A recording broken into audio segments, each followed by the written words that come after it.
दोस्तों, current affairs की श्रृंखला के अंतर्गत हम एमपीपीएससी की प्री, मेन और इंटरव्यू तीनों चरणों को देखते हुए करंट पर चर्चा करते हैं। इसी श्रृंखला में आज देखें पहली न्यूज़। साल 2021 तक 12 भारतीय शहरों और कस्बों की 2.7 फीट तक पानी में डूबने की आशंका है, ये नासा ने कहा है। नासा ने बताया है कि सदी के अंत तक, मतलब 2100 के लास्ट तक 12 भारतीय ऐसे शहर हैं जो कि 2.7 फीट, मतलब लगभग मोटा अनुमान आप 3 फीट मान लें, जल स्तर बढ़ेगा, जिससे उनके डूबने की आशंका हो जाएगी। और नासा ने ये जो बताया है, ये बदलाव की बात की है, ये आईपीसीसी की रिपोर्ट के आधार पर बताया है। ये कौन से भारतीय शहर होंगे? ये होंगे कांडला गुजरात का है, मुंबई, मैंगलोर कर्नाटक, कोचीन, चेन्नई, विशाखापट्टनम और गोवा का शहर। अब प्रश्न ये उठता है कि सबसे पहले तो आप आईपीसीसी को जान लें कि आईपीसीसी क्या है। तो आईपीसीसी एनजीओ है, inter governmental panel on climate change, UN का एनजीओ है, यूनाइटेड नेशन से संबंधित है। और ये जलवायु परिवर्तन पे और जलवायु से समस्त चीज़ें, इन्वॉल्वमेंट पर जो है अपनी रिपोर्ट समय समय पर प्रकाशित करता है। और अभी आईपीसीसी की ही रिपोर्ट में कहा गया है कि अब जो है ग्लोबल वार्मिंग हो रही है, जो कि क्लाइमेट चेंज है, उसी का परिणाम होगा कि समुद्री जल स्तर में वृद्धि होगी। और ऐसे शहर, आप समस्त शहर, चाहे वो भारत के हों चाहे विश्व के भी कुछ शहर होंगे जो समुद्र तटीय क्षेत्रों पे हैं, जो बिल्कुल समुद्र के जल स्तर में वृद्धि होने से डायरेक्टली प्रभावित होंगे, ऐसे शहरों के डूबने की आशंका हो जाएगी। अब भारत के तो इन शहरों की बात हमने कर लिया। यदि हम देखें विश्व के कुछ देश ही ऐसे हैं, फॉर एग्जाम्पल मालदीव जो हमारा पड़ोसी देश है, अब उसमें भी आशंका जताई जा रही है कि अगले इस सदी के अंत तक जल स्तर में वृद्धि होने से पूरा मालदीव ही डूब जाएगा। मालदीव जो है उसके कई द्वीप डूबेंगे और हो सकता है कि धीरे धीरे करके पूरा मालदीव जलमग्न हो जाए। तो ये अब हम विचार ये करेंगे कि इस तरीके की परिस्थितियाँ क्यों निर्मित हो रही हैं आफ्टर ऑल। तो ये परिणाम है क्लाइमेट चेंज का, जलवायु परिवर्तन का। तो हम सबसे पहले ये संक्षिप्त में देख लें कि जलवायु परिवर्तन क्या होता है। तो जनरली होता ये है कि आप कि किसी एक देश के या किसी प्रदेश की एक जलवायु फिक्स होती है। आपको पता है कि जैसे आप हिमालयी क्षेत्र में चले जाएंगे, वहाँ जो है जलवायु का पैटर्न अलग मिलेगा। यदि आप राजस्थान के डेजर्ट में जाएंगे, वहाँ एक पैटर्न अलग मिलेगा। आप अंटार्कटिका में जाएंगे, वहाँ पैटर्न अलग मिलेगा। या फिर आप साइबेरिया चले जाएंगे तो वहाँ एक पैटर्न अलग मिलेगा, टेम्परेट रीजन का पड़ेगा। लेकिन कुछ ऐसी प्राकृतिक घटनाएं या जो कुछ ह्यूमन मेड एक्टिविटीज़ की वजह से और कुछ नेचुरल एक्टिविटीज़ की वजह से कुछ ऐसी चीज़ें होने लगें कि आपके जलवायु में एकाएक परिवर्तन आ जाए। जहाँ सूखा रहता था वहाँ पता चला पानी बहुत ज़्यादा गिर जाए, जहाँ टेम्परेचर बहुत हाई रहता था वहाँ लो पहुँच जाए, या जहाँ बहुत टेम्परेचर लो होता था वहाँ हाई पहुँच जाए। तो इन सब का सम्मिलित परिणाम जो है वो जो है विभिन्न जो है आपदाओं के रूप में दिखाई देता है। जैसे आप देख ही रहे हैं इस समय, कुछ समय पहले की बात है जब अमेजन के जंगलों में आग लग गई। लास्ट ईयर आपने देखा होगा कि ऑस्ट्रेलिया के जंगलों में भीषण आग लग गई है। यहाँ तक कि जो साइबेरिया, जो ठंडा स्थल कहलाता है रसिया का, वहाँ के जंगलों में भी आग लगी। इसी तरीके से जो है विभिन्न तूफानों के माध्यम से जो समुद्रों में आते हैं। तो ये सब प्राकृतिक आपदाएं हैं और ये सब कहीं ना कहीं जो है जलवायु परिवर्तन का परिणाम है। क्योंकि आप देख रहे हैं कि टेम्परेचर में जो वृद्धि हो रही है, ग्लेशियर्स पिघल रहे हैं। अब जो समुद्र के जल स्तर में जो वृद्धि होगी वो किस लिए होगी? क्योंकि जो ग्लेशियर्स हैं वो मैक्सिमम पिघलने की आशंका है। क्यों? क्योंकि टेम्परेचर में वृद्धि हो रही है। अब ये एक्चुअल में एक पूरा साइकिल है। टेम्परेचर में वृद्धि क्यों हो रही है?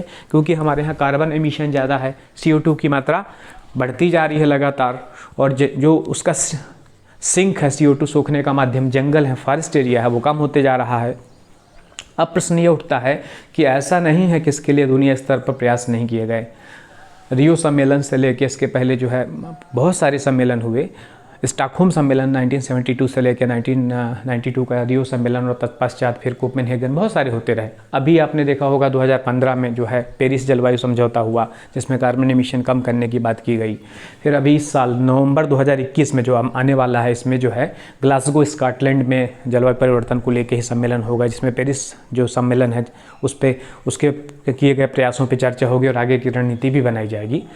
तो मेनली आपको ये कुछ चीज़ें हमने जस्ट डिस्कस इसलिए किया कि एक ओवरव्यू आपको हल्का फुल्का पता होना चाहिए। फॉर एग्जांपल ग्लेशियर की बात करें तो ग्लेशियर जो है सूर्य की किरणों को जो है रिफ्लेक्ट कर देते थे, ठीक है।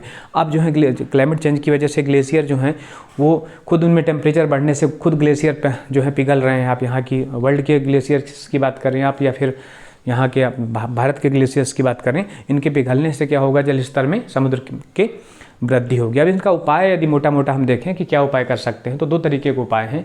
एक तो जो मेन काज हैं, जैसे आप जो है जो फॉरेस्ट का जो घटता हुआ जंगल है एकदम से ये इंडस्ट्रियलाइजेशन की वजह से, तो आप विकास को इस तरीके से करें, सस्टेनेबल डेवलपमेंट का जो कॉन्सेप्ट आया धारणीय विकास का, कि विकास आप उस लेवल तक ही करें जिस लेवल तक आपका पर्यावरण का विनाश ना हो, या फिर आप विकास इस तरीके से करें कि आप भावी पीढ़ियों के लिए भी आप नेचुरल जो चीज़ें हैं वो बची रहें उनके लिए। ठीक है, तो एक तो ये करना होगा आपको। दूसरा, जैविक कृषि पे जो है ध्यान देना होगा। ऊर्जा के जो नवीकरणीय स्रोत हैं, रिन्यूएबल एनर्जी वाले सोर्सेस हैं, उन पे ज़्यादा फोकस करना पड़ेगा। साथ ही क्या होगा आपको, जैसे इलेक्ट्रिक वाहन हैं, इन पे ज़्यादा फोकस करना होगा। तो मैं तो 2-4 मुद्दों पे चर्चा कर रहा हूँ, एक जस्ट ओवरव्यू बनाने के लिए आपको डिटेल में इसको पढ़ना पड़ेगा। अब हम दूसरी जो है न्यूज़ देखें कि बल्लेबाजों की ताज़ा टेस्ट रैंकिंग जारी हो गई है। इसमें एक पायदान लुढ़क के 5वें नंबर पे विराट कोहली पहुंच गए हैं। तो आईसीसी ने बल्लेबाजों की ताज़ा टेस्ट रैंकिंग जारी की है, और हुआ यह था कि इंग्लैंड में के खिलाफ जो पहला टेस्ट है उसमें गोल्डन डक पर आउट होने के कारण भारतीय कप्तान विराट कोहली अब लुढ़क कर 5वें नंबर पर पहुँच गए हैं। तो ये तो रैंकिंग है, आप देख लीजिएगा।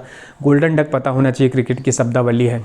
यदि किसी पारी में कोई सलामी बल्लेबाज पहले ही गेंद पर आउट हो जाता है तो गोल्डन डक कहा जाता है।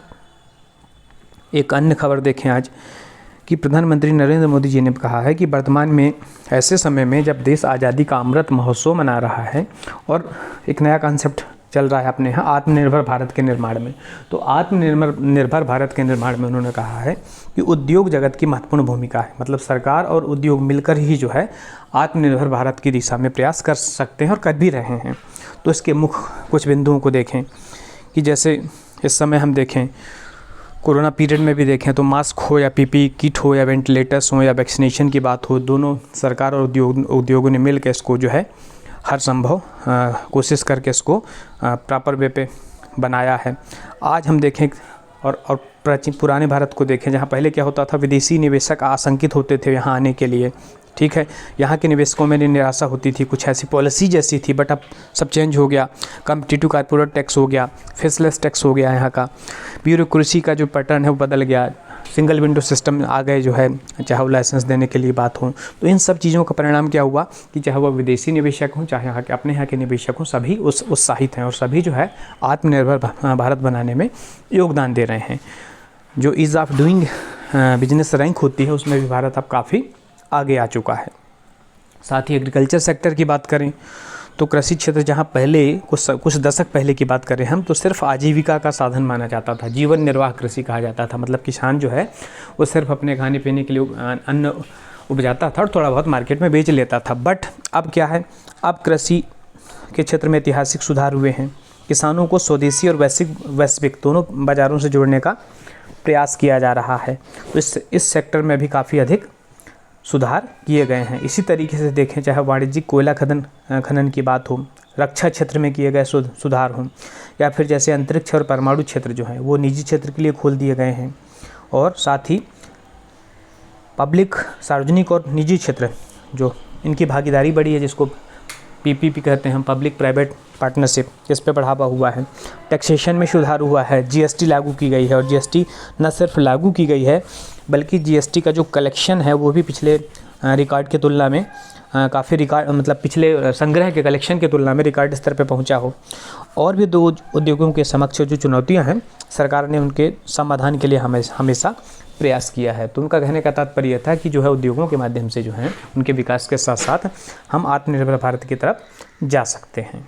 तो आपको इन सभी जो भी समाचार आप पढ़ते हैं, सुनते हैं, उसमें आप अपने व्यूज़ सोचें कि आपके क्या विचार हैं। आप उसमें मतलब सिर्फ पढ़ के आप उसको छोड़ ना दें, बल्कि उसमें थोड़ा मंथन करें। तो उससे ये होगा कि आप जो है उन समाचार पत्रों पे ज़्यादा ध्यान दे पाएंगे। मतलब आपको एक तो याद भी रहेगा और आपके उस पे पर्टिकुलर व्यूज़ भी बन पाएंगे, उसमें आप अपनी राय भी बना सकते हैं।